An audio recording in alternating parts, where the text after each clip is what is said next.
ഖദീജ ബീബി റളിയല്ലാഹു തആല അൻഹ 65ാമത്തെ വയസ്സിൽ കുളിച്ചു ഒരുങ്ങിയിട്ട് വീടിന്റെ വാതിലിൽ ഇങ്ങനെ കാത്തു നിന്നു. മഹാനായ നബിയിന റസൂലുള്ളാഹി സ്വല്ലല്ലാഹു അലൈഹി വസല്ലം, അല്ലാഹുവിന്റെ റസൂൽ എന്ന് പറയുന്ന ഭർത്താവിനെ 65 വയസ്സുള്ള ഖദീജ കാത്തു നിൽക്കുകയാ.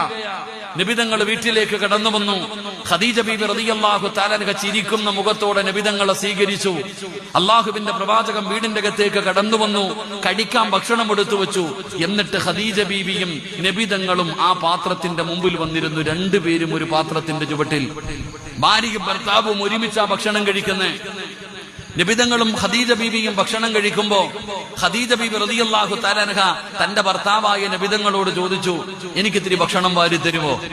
അള്ളാന്റെ റസൂൽ ഖദീജ ബീബിക്ക് വാരി കൊടുത്തു. ഖദീജ ബീബി ചോദിച്ചു, ഞാൻ വാരി തരട്ടെ നബിയെ? നീ വാരിത്താ ഖദീജ.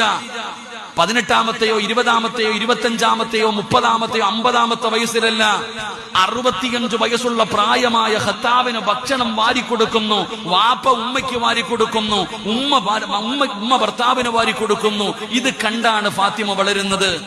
എന്റെ പ്രിയപ്പെട്ട സഹോദരങ്ങളെ, അള്ളാഹുവിന്റെ പ്രവാചകൻ ഭക്ഷണം കഴിച്ചു കഴിഞ്ഞപ്പോ ഖദീജ ബീബി റളിയല്ലാഹു തആല അൻഹ നബിതങ്ങളോട് ചോദിച്ചു, നബിയെ, ഞാൻ നിങ്ങളുടെ മടിയിലൊന്ന് തലവെച്ച് കിടക്കട്ടെ? നബിയെ, ഞാൻ നിങ്ങളുടെ മടിയിലൊന്ന് തലവെച്ച് കിടക്കട്ടെ? അള്ളാന്റെ റസൂൽ സല്ലല്ലാഹു അലൈഹി വസല്ലമ തങ്ങൾ പറഞ്ഞു, കിടക്കു ഖദീജ. തന്റെ